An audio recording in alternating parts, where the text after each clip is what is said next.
في واحد بيجي يسالني يقول لي يا دكتور انا باكل اكتر من ابن خالتي اللي زي عمود النور ومع ذلك وزني ثابت، هو انا يا دكتور معمول لي عمل؟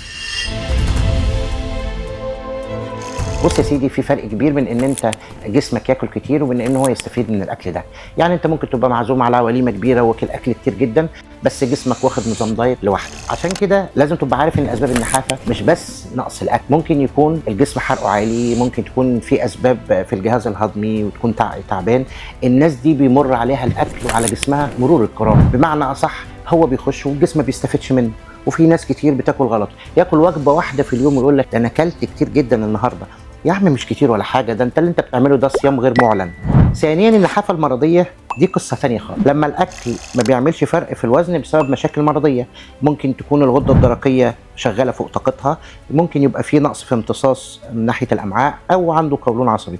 عشان كده لازم تسال نفسك سؤال، هو انا نحيف ولا مريض؟ طب نبدا منين؟ اول حاجه يا سيدي لازم تعمل لي تحاليل علشان تفرق ما بين النحافه دي اذا كانت نحافه عاديه ولا نحافه مرضيه. لازم نعمل تحليل صوره دم كامله، لازم نعمل تحاليل وظائف غده درقيه، لازم نعمل تحليل لفيتامين د وفيتامين بي 12، وكمان يا ريت نعمل تحليل براز عشان نتاكد ان سبب النحافه ما يكونش سبب في الامتصاص. بعد كده نبدا علاج النحافه. وعلى فكره علاج النحافه والله ما هوش ان انا اكل شاورما قبل ما انام ولا اكل عيش بالطحينه كل ساعتين. العلاج الحقيقي ان انا ازود السعرات الحراريه بذكاء مش بعشوائيه. يعني ايه يا دكتور الكلام ده؟ يعني انا بدل ما اكل حله رز كامله ممكن اكل شويه رز بزيت صحي معاهم زبده فول سوداني، ممكن اكل مكسرات، اكل بطاطا، اشرب لبن كامل الدسم، اكل افوكاتو، وكل 3 ساعات اكل.